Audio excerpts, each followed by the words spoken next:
الحمد لله رب العالمين والعاقبة للمتقين والصلاة والسلام على رسوله محمد وعلى آله وأصحابه أجمعين وعلى من تبعهم بإحسان إلى يوم الدين. أما بعد فأعوذ بالله من الشيطان الرجيم. بسم الله الرحمن الرحيم. يا أيها الذين آمنوا كتب عليكم الصيام كما كتب على الذين من قبلكم لعلكم تتقون. وقال تعالى: قد أفلح من تزكى وذكر اسم ربه فصلى بل تؤثرون الحياة الدنيا والآخرة خير وأبقى. وعن عائشة رضي الله تعالى عنها قالت: كان رسول الله صلى الله عليه وسلم إذا دخل العشر الأواخر من رمضان أحيا الليل وأيقظ أهله وجد وشد میزرہ. متفق علیہ. بزرگان محترم اور میرے عزیز دوستوں اور بھائیوں، اللہ جل جلالہ نے انسان کو دنیا میں صرف اور صرف اپنی عبادت کے لیے بھیجا ہے، جس کا ذکر قرآن کریم میں بھی ہے: وَمَا خَلَقْتُ الْجِنَّ وَالْإِنسَ إِلَّا لِيَعْبُدُونَ، کہ میں نے جنات اور انسانوں کو صرف اور صرف اپنی عبادت کے لیے پیدا کیا ہے.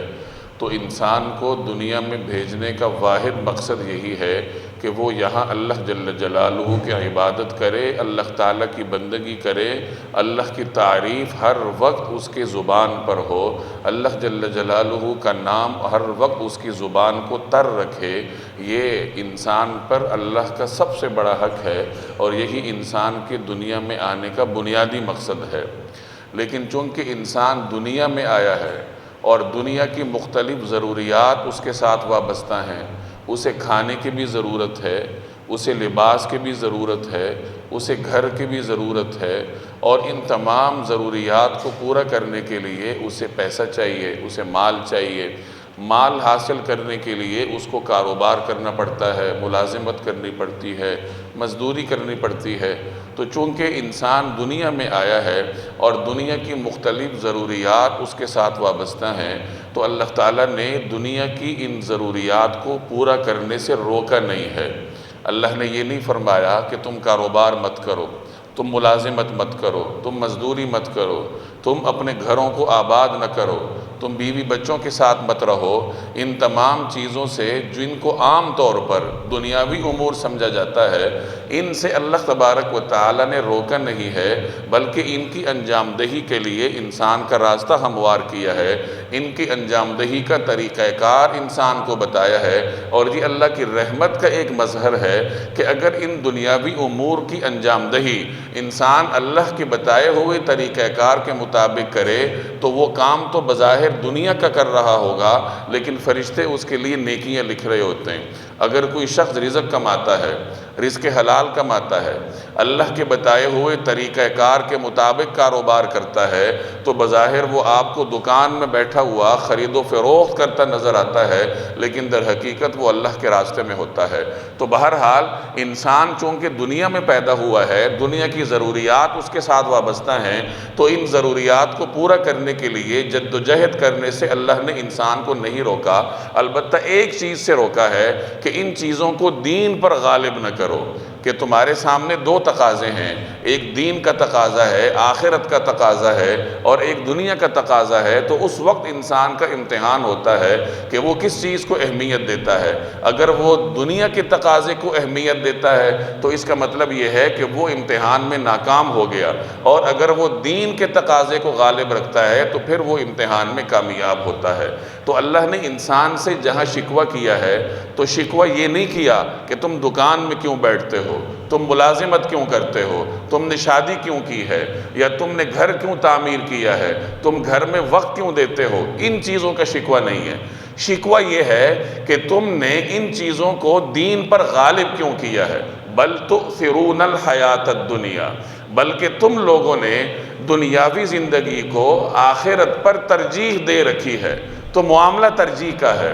اور اسی چیز کا شکوہ اللہ تبارک و تعالیٰ نے انسان سے کیا ہے کہ آپ لوگ دنیا کی زندگی کو آخرت کی زندگی پر ترجیح کیوں دیتے ہیں. حالانکہ آخرت کیا ہے؟ وَالْآخِرَةُ خَيْرٌ وَأَبْقَىٰ.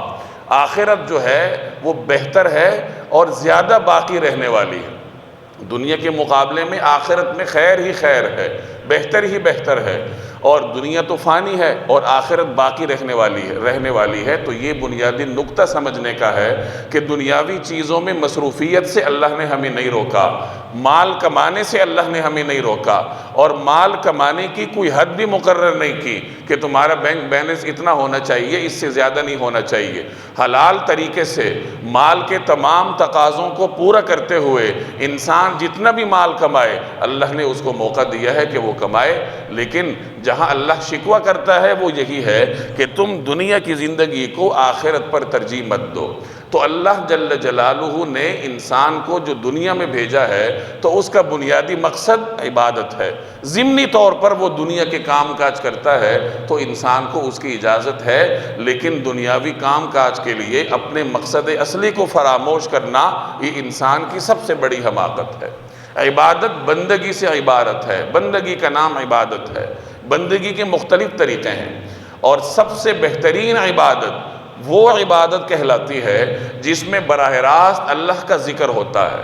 جس میں براہ راست اللہ جل جلالہ کا نام انسان اپنے زبان سے لیتا ہے۔ جیسے آپ نماز پڑھتے ہیں تو نماز میں اللہ جل جلالہ کا نام بارہا زبان سے لینا ہوتا ہے، اللہ کی تعریف کرنی ہوتی ہے، ثنا کرنی ہوتی، ثنا پڑھتا ہے انسان، سورہ فاتحہ پڑھتا ہے، قرآن کریم کی تلاوت کرتا ہے، پھر سجدے اور رکوع میں جا کے اللہ جل جلالہ کی بڑائی بیان کرتا ہے، تسبیحات بیان کرتا ہے۔ تو اس حوالے سے نماز کو دیگر عبادات پر فوقیت حاصل ہے کہ اس میں اللہ کی بندگی براہ راست ہوتی ہے۔ ویسے تو صدقہ خیرات کرنا بھی بندگی ہے، مخلوق خدا کی خدمت کرنا بھی بندگی ہے، دین کا کوئی اور کام کرنا وہ بھی بندگی ہے، لیکن نماز کو ان تمام تر امور پر فوقیت اس حوالے سے حاصل ہے کہ نماز میں بندگی براہ راست ہوتی ہے۔ مخلوق خدا کی آپ خدمت کریں گے تو بندگی بالواسطہ ہوگی کہ اللہ کی مخلوق کے واسطے سے آپ اللہ تبارک و تعالیٰ کی بندگی کر رہے ہیں، لیکن نماز میں بندگی براہ راست ہوتی ہے۔ یہی وجہ ہے کہ نبی کریم صلی اللہ علیہ وسلم کو قرآن کریم میں ایک جگہ یہ ہدایت فرمائی گئی، فَإِذَا فَرَغْتَ فَانْصَبْ، کہ اے پیغمبر، اے محبوب، جب آپ فارغ ہو جائے کریے، جب آپ کو فراغت کے لمحات میسر ہو جائیں تو اس وقت آپ اپنے آپ کو تھکا دیجئے۔ فَانْصَبْ، اپنے آپ کو تھکا دیجئے۔ کس چیز میں تھکائیے؟ نماز میں، عبادت میں۔ نبی کریم صلی اللہ علیہ وسلم کی دن رات اللہ جل جلالہ کی بندگی سے عبارت ہے۔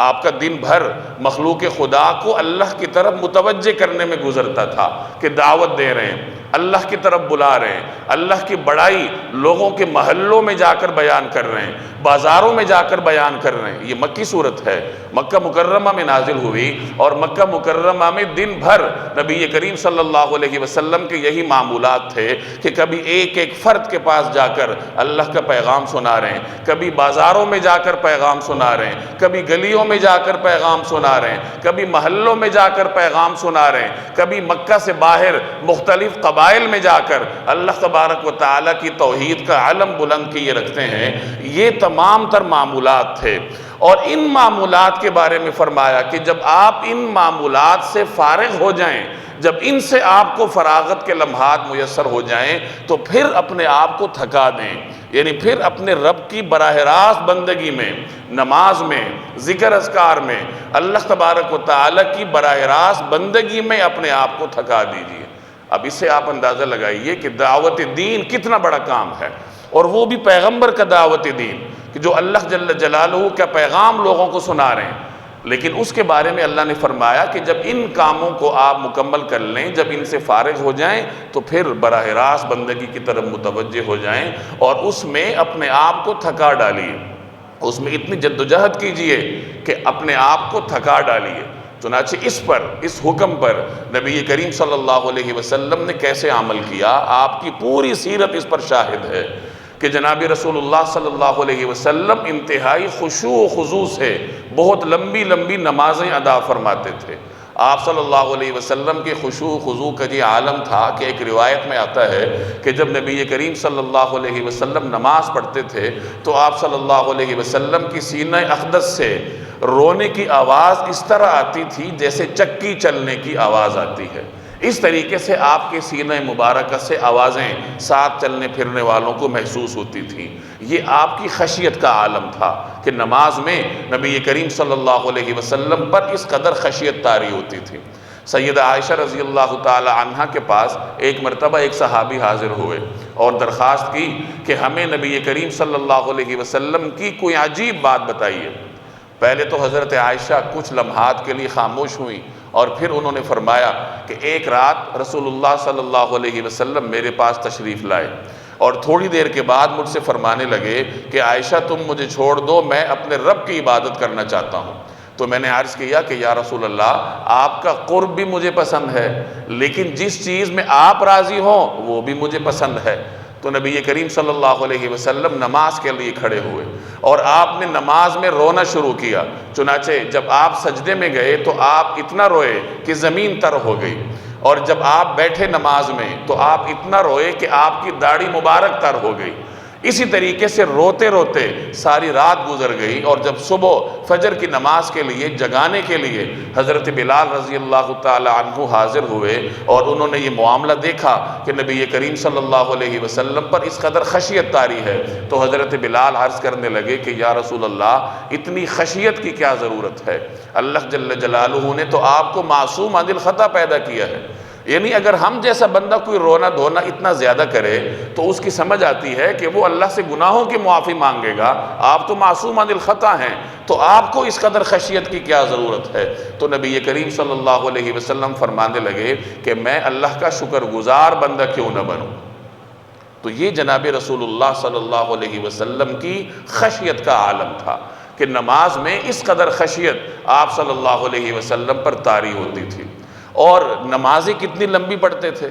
تو صرف ایک جملے سے اندازہ لگائیے کہ ایک روایت میں آتا ہے کہ حضور صلی اللہ علیہ وسلم اتنی لمبی نماز پڑھتے تھے کہ آپ کے پاؤں مبارک پر ورم آ جایا کرتا تھا، پاؤں پر سوجن آ جایا کرتی تھی۔ اب ہمیں نماز میں تو اتنی دیر کھڑے ہونے کا شاید تجربہ نہ ہوا ہو، زندگی کے باقی امور نمٹانے کے لیے بعض اوقات انسان بہت دیر تک کھڑا ہوتا ہے، کبھی وہ بینک کی لائن میں کھڑا ہوتا ہے یا کسی اور جگہ کسی قطار میں کھڑا ہوتا ہے، تو کئی گھنٹے بھی انسان کو کھڑے ہونے کی نوبت آتی ہے، لیکن کئی گھنٹے کھڑے ہونے کے بعد بھی ہمارے پاؤں پر ورم نہیں آیا ہوگا۔ تو اس کا مطلب یہ ہے کہ نبی کریم صلی اللہ علیہ وسلم نمازوں میں نہ جانے کتنی دیر کھڑے ہوتے ہوں گے کہ آپ صلی اللہ علیہ وسلم کے پاؤں مبارک پر ورم آ جایا کرتا تھا۔ ایک صحابی فرماتے ہیں کہ میں ایک مرتبہ جناب رسول اللہ صلی اللہ علیہ وسلم کے ساتھ نماز میں شریک ہوا۔ ایک اور بات سمجھ لیجئے کہ جو فرائض تھے، فرض نمازیں، ان میں چونکہ رسول اللہ صلی اللہ علیہ وسلم امامت فرماتے تھے اور آپ کے پیچھے بزرگ بھی ہوتے تھے، نئے مسلمان ہونے والے صحابہ بھی ہوتے تھے، بچے بھی ہوتے تھے، اس زمانے میں خواتین بھی مسجد نبوی میں نماز پڑھتی تھیں، تو ان سب کو مد نظر رکھتے ہوئے آپ صلی اللہ علیہ وسلم فرائض میں امامت کے دوران اعتدال کے ساتھ قرات فرماتے تھے۔ اور چونکہ امت کے لیے ایک نمونہ چھوڑنا تھا کہ آگے جا کر بھی ائمہ فرائض جو ہیں وہ اعتدال کے ساتھ پڑھائیں، تو فرض نماز تو آپ صلی اللہ علیہ وسلم اعتدال کے ساتھ پڑھایا کرتے تھے، لیکن نوافل میں قیام اللیل میں بطور خاص جناب رسول اللہ صلی اللہ علیہ وسلم بہت لمبا قیام فرماتے تھے۔ قیام اللیل یعنی تہجد، یہ رسول اللہ صلی اللہ علیہ وسلم کا وہ معمول تھا جس کو آپ نے ساری زندگی اپنائے رکھا، کبھی ترک نہیں فرمایا۔ ایک روایت میں آتا ہے کہ اگر آپ علالت میں ہوتے، بیمار ہوتے، تو پھر بھی آپ قیام اللیل کی پابندی فرماتے تھے، چاہے بیٹھ کر ہی کیوں نہ پڑھنا پڑے۔ اگر کھڑا ہو کر پڑھنے کی طاقت نہ ہو تو نبی کریم صلی اللہ علیہ وسلم بیٹھ کر تہجد پڑھ لیا کرتے تھے۔ حضرت علی فرماتے ہیں کہ غزوہ بدر کی رات ہم میں سے ہر شخص سویا تھا، کیونکہ اگلے دن بہت بڑا مارکہ درپیش تھا، کفر اور اسلام کی باقاعدہ طور پر پہلی جنگ تھی، تو اگلے دن بہت بڑا مارکہ درپیش تھا، تو صحابہ کرام نے رات کو آرام کرنا مناسب سمجھا کہ رات کو کچھ دیر سو لیا جائے۔ تو حضرت علی فرماتے ہیں کہ ہم میں سے ہر شخص سویا تھا سوائے جناب رسول اللہ صلی اللہ علیہ وسلم کے، کہ وہ میدان بدر میں ایک درخت کے نیچے کھڑے ہو کر اپنے قیام اللیل کا معمول پورا فرماتے رہے اور اللہ کے حضور بندگی کرتے رہے، آہوزاری کرتے رہے۔ تو بدر کی رات بھی نبی کریم صلی اللہ علیہ وسلم نے قیام اللیل کے معمول کو ترک نہیں فرمایا۔ ایک روایت میں آتا ہے کہ 3 چیزیں ایسی ہیں جو تم لوگوں کے لیے سنت ہیں اور میرے لیے فرض ہیں، ایک مسواک، دوسرے نمبر پر وطر، اور تیسرے نمبر پر تہجد، کہ یہ میرے لیے فرض کا درجہ رکھتی ہیں اور آپ لوگوں کے لیے سنت ہیں۔ وَمِنَ اللَّيْلِ فَتَهَجَّدْ بِهِ نَافِلَةً لَكَ، اور رات کو آپ تہجد پڑھ لیا کیجئے، اور یہ آپ کے لیے ایک اضافی نماز ہے۔ مفسرین فرماتے ہیں اضافی نماز کا مطلب یہ ہے کہ لوگوں کے لیے یہ فرض نہیں ہے، عام لوگوں پر 5 فرض ہیں نمازیں، باقی نوافل ہیں، لیکن نبی کریم صلی اللہ علیہ وسلم کے لیے یہ ایک اضافی فرض تھا۔ تو آپ صلی اللہ علیہ وسلم انتہائی پابندی کے ساتھ قیام اللیل کا اہتمام فرماتے تھے،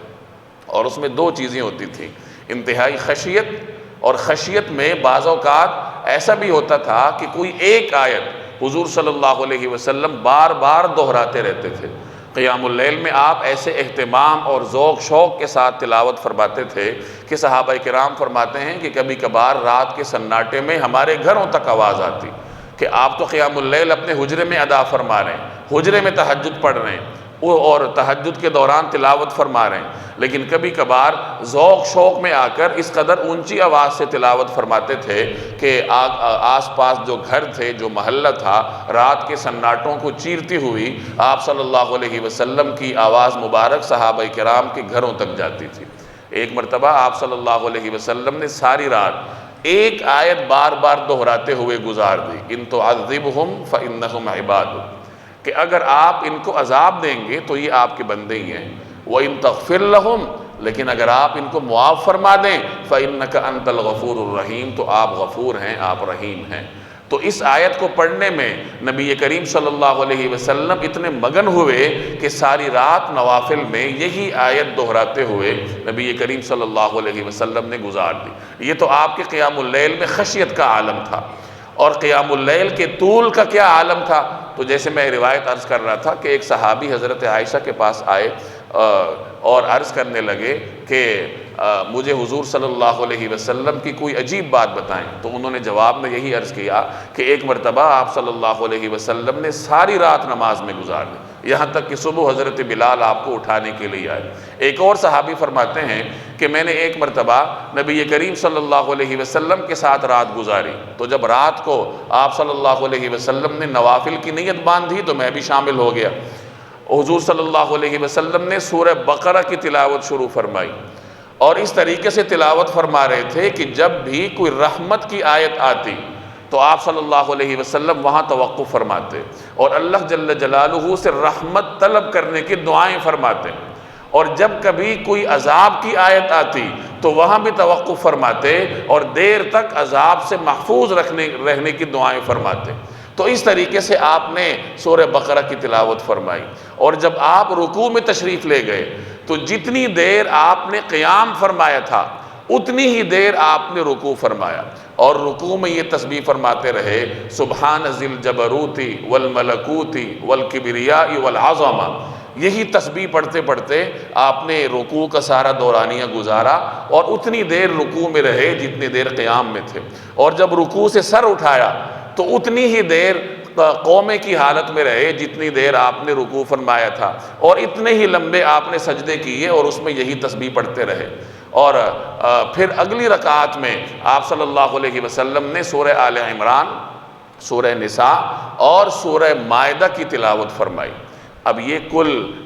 تقریباً 6.5 پارے بنتے ہیں، اور یہ آپ صلی اللہ علیہ وسلم نے چند رکعات میں تلاوت فرمائے۔ اب رسول اللہ صلی اللہ علیہ وسلم کی تلاوت ہو، انتہائی ترتیل کے ساتھ آپ صلی اللہ علیہ وسلم تلاوت فرماتے تھے، اور درمیان میں دعاؤں کا ورد ہے، پھر رکوع اور سجدے اتنے ہی لمبے ہیں جتنا لمبا قیام ہے، تو یقیناً ساری رات چند رکعات میں گزر گئی ہوگی۔ تو اس قدر طول تھا جناب رسول اللہ صلی اللہ علیہ وسلم کے قیام اللیل۔ حضرت عبداللہ بن مسعود فرماتے ہیں کہ میں نے ایک مرتبہ رات کو نوافل میں حضور صلی اللہ علیہ وسلم کے پیچھے نیت باندھی، تو آپ کی اتنی لمبی قرات تھی کہ میرے دل میں نامناسب خیال آنے لگا۔ تو کسی نے پوچھا کیا نامناسب خیال آیا؟ تو فرمانے لگے کہ خیال یہ آیا کہ میں حضور صلی اللہ علیہ وسلم کے ساتھ اتنی لمبی نماز پڑھنے کی سکت نہیں رکھتا، تو میرے دل میں یہ خیال آنے لگا کہ میں نماز توڑ دوں اور چلا جاؤں۔ تو یہ رسول اللہ صلی اللہ علیہ وسلم کے رکعات کی لمبائی کی صورتحال تھی کہ صحابہ کرام بھی نماز میں، بالخصوص نوافل میں اور اتنی لمبی رکعات میں جناب نبی کریم صلی اللہ علیہ وسلم کے ساتھ ہمسری کرنے کی طاقت نہیں رکھتے تھے۔ اور یہ سارے کا سارا اللہ کے اس حکم کی تعمیل میں تھا، وَإِذَا فَرَغْتَ فَانْصَبْ، کہ جب آپ فارغ ہو جائے کیجئے تو اپنے آپ کو تھکا ڈالیے۔ تو اپنے آپ کو تھکانے کے لیے جناب نبی کریم صلی اللہ علیہ وسلم اتنی لمبی لمبی نمازیں پڑھتے تھے۔ یہ آپ کی عمر بھر کا معمول تھا، لیکن جب رمضان آتا تھا تو نبی کریم صلی اللہ علیہ وسلم کی خشیت میں اضافہ ہو جاتا تھا۔ جیسے معروف روایت میں نے پہلے بھی نقل کی تھی کہ حضرت عائشہ فرماتی ہیں کہ جب رمضان آتا تھا تغیر لونہ، تو آپ صلی اللہ علیہ وسلم کے چہرہ انور کی رنگت بدل جایا کرتی تھی، تفکر کی وجہ سے، غور و فکر کی وجہ سے، کہ رمضان کے ایک ایک لمحے کو کیسے تول تول کر خرچ کیا جائے، اس کے ایک ایک لمحے کو اللہ کی بندگی اور اس کی رضا میں کیسے استعمال کیا جائے۔ اور جب آخری عشرہ آیا کرتا تھا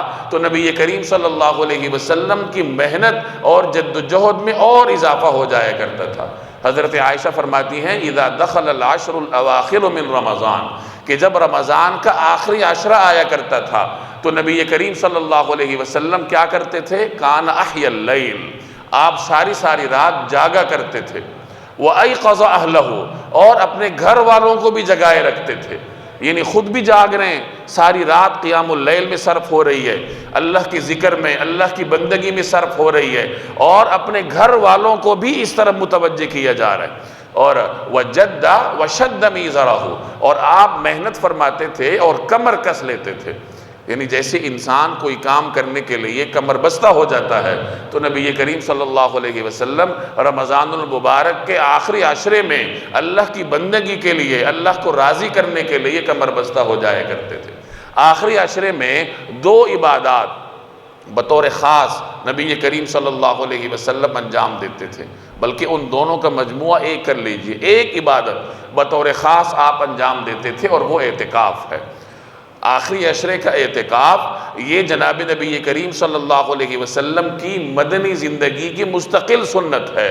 چنانچہ فقہاء اعتکاف کو سنت مؤکدہ سمجھتے ہیں۔ البتہ اس کو سنت علی الکفایہ قرار دیا جاتا ہے کہ اگر کچھ لوگ مسجد میں اعتکاف کے لیے بیٹھ جائیں تو محلے کے باقی لوگوں سے وہ ساقط ہو جائے گا، ان چند خوش نصیب لوگوں کی وجہ سے۔ لیکن اگر محلے کی مسجد میں کوئی نہ بیٹھے تو سارے محلے والے سنت کو ترک کرنے کے لیے اللہ کے دربار میں جواب دہ ہوں گے، اور سنت ترک کرنے پر گناہگار ہوں گے۔ تو نبی کریم صلی اللہ علیہ وسلم نے پوری مدنی زندگی رمضان المبارک کے آخری عشرے کا اعتکاف فرمایا ہے۔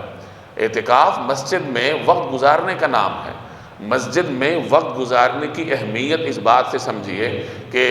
صحیح بخاری کی معروف روایت ہے کہ قیامت کے دن جب کسی چیز کا کوئی سایہ نہیں ہوگا، صرف عرش الہی کا سایہ ہوگا، تو عرش الہی کا سایہ 7 خوش نصیب لوگوں کو ملے گا، اور ان 7 خوش نصیب لوگوں میں ایک وہ شخص بھی ہے کہ جو مسجد میں رہتا ہے اور پھر مسجد سے جاتا ہے تو اس کا دل مسجد میں ہی لگا رہتا ہے، اور پھر وہ واپس مسجد میں آتا ہے۔ یعنی جو عام زندگی میں مسجد کو وقت دیتا رہے، نمازوں کے لیے آتا رہے، ذکر اذکار کے لیے آتا رہے، اور اگر مسجد سے چلا بھی جائے، دکان چلا جائے، ملازمت پر چلا جائے، تو اس کا دل مسجد ہی کی طرف لگا رہے کہ کب نماز کا وقت ہو اور میں مسجد جاؤں۔ تو جس آدمی کا دل اس قدر مسجد کے ساتھ جڑا رہتا ہے تو اللہ تبارک و تعالی قیامت کے دن اس کو اپنے عرش کے سائے کے نیچے جگہ دیں گے، اور وہ ایسا دن ہوگا کہ جس دن عرش کے سائے کے سوا کوئی اور سایہ ہی نہیں ہوگا۔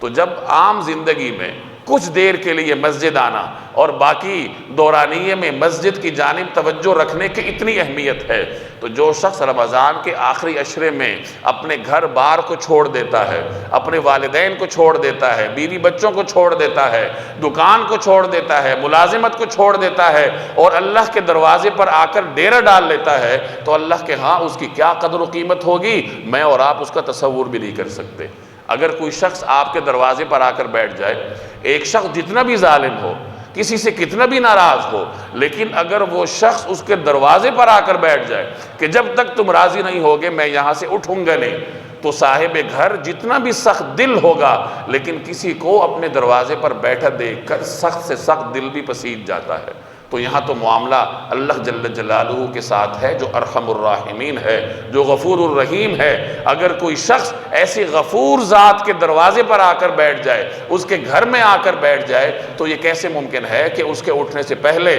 اللہ اس کی مغفرت نہ کرے۔ سیدنا علی بن حسین رضی اللہ تعالی عنہ اپنے والد حضرت سیدنا حسین رضی اللہ تعالی عنہ سے روایت کرتے ہیں کہ نبی کریم صلی اللہ علیہ وسلم نے فرمایا، جس کا مفہوم یہ ہے کہ اعتکاف کرنا ایسا ہی ہے جیسے کوئی مسلمان 2 حج اور 2 عمرے کر لے، یعنی ایک اعتکاف مسلمان کو 2 حج اور 2 عمرے کرنے کا ثواب عنایت کر دیتا ہے۔ ایک اور روایت میں آتا ہے کہ ایک دن کا اعتکاف اس کا اجر اتنا زیادہ ہے کہ اللہ تعالیٰ اس کے اور جہنم کے درمیان 3 خندقیں حائل کر دیتے ہیں، اور ایک خندق کا فاصلہ اتنا ہی ہے جتنا مشرق سے مغرب تک کا فاصلہ ہے۔ صرف ایک دن مسجد میں اعتکاف کرنے پر اللہ تعالیٰ اتنا بڑا اجر دیتے ہیں، تو جو شخص 10 دن کا مسنون اعتکاف مسجد میں کرے اس کے لیے اللہ کے دربار میں کتنا بڑا اجر ہوگا ہم تصور بھی نہیں کر سکتے۔ یہی وجہ ہے کہ جناب نبی کریم صلی اللہ علیہ وسلم نے پوری مدنی زندگی میں یہ عبادت بڑے ذوق اور شوق سے انجام دی ہے۔ روایت میں آتا ہے کہ آپ اپنی ساری مدنی زندگی رمضان کے آخری 10 دن کا اعتکاف فرماتے تھے، اور جب آپ کی حیات طیبہ کا آخری سال تھا تو اس سال آپ نے 20 دن کا اعتکاف فرمایا، 2 عشروں کا اعتکاف فرمایا۔ محدثین فرماتے ہیں کہ یہ امت کے لیے خیر کے کاموں کی طرف متوجہ ہونے کا شوق پیدا کرنے کی خاطر تھا کہ کسی طریقے سے آپ علیہ السلام پر یہ منکشف ہو گیا ہوگا کہ یہ میرا آخری رمضان ہے، تو امت کو اعتکاف کی طرف اور خیر کے کاموں کی طرف متوجہ کرنے کے لیے نبی کریم صلی اللہ علیہ وسلم نے آخری سال 1 کی بجائے 2 عشروں کا اعتکاف فرمایا۔ اعتکاف میں ایک تو انسان کو اللہ کی براہ راست بندگی کرنے کا موقع ملتا ہے، نمازیں پڑھنے کا موقع ملتا ہے، لمبے لمبے نوافل کی ادائیگی کا اہتمام کرنے کا موقع ملتا ہے، اور دوسرے نمبر پر لیلۃ القدر کا حصول بھی یقینی ہو جاتا ہے۔ لیلۃ القدر 1000 مہینوں کی عبادت سے افضل ہے۔ یہ اس امت کے لیے اللہ کی جانب سے ایک تحفہ ہے کہ اللہ نے ہمیں دیگر امتوں کے مقابلے میں زندگی کا دورانیہ کم دیا ہے کہ پہلے امتیں سینکڑوں سال کی زندگی پاتی تھیں، ہماری جو امت ہے اور اس کا جو زندگی کی اوسط ہے وہ 50 60 70 سال ہے، تو کہاں 50 سال کی عبادت اور کہاں 500 سالوں کی عبادت۔ تو اس امت کو اللہ نے دورانیہ تو کم دیا ہے، لیکن اس کم دورانیہ کے دوران ایسے مبارک لمحات عنایت فرمائے ہیں کہ اگر اس سے یہ امت فائدہ اٹھا لے تو ہزاروں برس کی عبادت کا ثواب اپنے نامہ اعمال میں لے کر اللہ کے دربار میں حاضر ہوگی۔ اس کی ایک بہت بڑی مثال لیلۃ القدر ہے کہ یہ 83 برس کی عبادت سے افضل ہے، یعنی ایک لیلۃ القدر میں اگر کوئی مسلمان عبادت کرتا ہے تو وہ عبادت تو ایک شب کی کرے گا، لیکن اس کے نامہ اعمال میں 83 برس کی عبادت لکھی جائے گی، گویا 1 صدی کی عبادت وہ ایک رات میں حاصل کر لے گا۔ اور جو شخص اپنی زندگی میں 10 لیلۃ القدر پالے، 20 لیلۃ القدر پالے، تو وہ 1000 سال 2000 سالوں کی عبادت لے کر اللہ تبارک و تعالیٰ کے دربار میں حاضر ہوگا۔ اور لیلۃ القدر کے بارے میں نبی کریم صلی اللہ علیہ وسلم کے واضح ارشادات ہیں کہ رمضان کے آخری عشرے میں ہے، یہ اتنی بڑی رات ہے، اگر اس کی 10 دنوں کے اندر تعین نہ بھی ہوتی، سارا سال ہمیں حکم ہوتا کہ اس کو تلاش کرو، تو پھر بھی کچھ کم نہ تھا، لیکن یہ تو نبی کریم صلی اللہ علیہ وسلم نے امت کے ساتھ رحمت کا معاملہ فرمایا کہ اس کو پورے سال پر نہیں چھوڑا، بلکہ اس کو 10 دنوں کے دورانیے میں محدود کر دیا کہ ان 10 دنوں میں اس کو تلاش کرو، اور 10 دنوں میں بھی مزید سہولت کر دی کہ طاق راتوں میں تلاش کرو، یعنی 21ویں 23ویں 25ویں 27ویں اور 29ویں لیلۃ القدر کو تلاش کرو، تو 5 راتوں کو اللہ کی رضا کے لیے جاگنا یہ کون سا مشکل کام ہے۔ ہمارا نوجوان ساری رات رمضان میں کرکٹ بھی تو کھیل لیتا ہے، گپ شپ بھی تو لگا لیتا ہے، جلسوں میں بھی جا رہا ہے آج کل، اگر وہ ان 5 دنوں میں یہ تمام کام چھوڑ کر اللہ جل جلالہ کی رضا کے لیے مسجد چلا جائے، مسجد نہ بھی جائے اپنے گھر میں کسی کونے کھدرے میں بیٹھ کر اللہ جل جلالہ کی بندگی کرے، تو اللہ تبارک و تعالیٰ کے دربار سے اس کو اتنا بڑا انعام ملے گا۔ تو بہرحال آج سے اس آخری عشرے کا آغاز ہے، آج 21ویں رات ہوگی، اور اعتکاف کرنے والے خوش نصیب حضرات مسجدوں میں جا کر اعتکاف میں بیٹھ جائیں گے، تو اگر کسی شخص کو اعتکاف کرنے کی توفیق نہیں ہے تو وہ اتنا تو کر لے کہ جتنا اس سے ہو سکے مسجد کو جا کر وقت دے، 1 گھنٹہ 2 گھنٹے 3 گھنٹے جتنا اس سے ہو سکے وہ مسجد میں داخل ہوتے ہوئے اعتکاف کی نیت کر کے داخل ہو جائے۔ تو سنت موقدہ اگرچہ ادا نہیں ہوگی لیکن کم از کم اعتکاف تھوڑی دیر کے لیے اللہ کے گھر میں وقت گزارنے کی فضیلت تو اس کو حاصل ہو جائے گی۔ اللہ تبارک و تعالی عمل کرنے کی توفیق دے۔ وما علینا الا البلاغ۔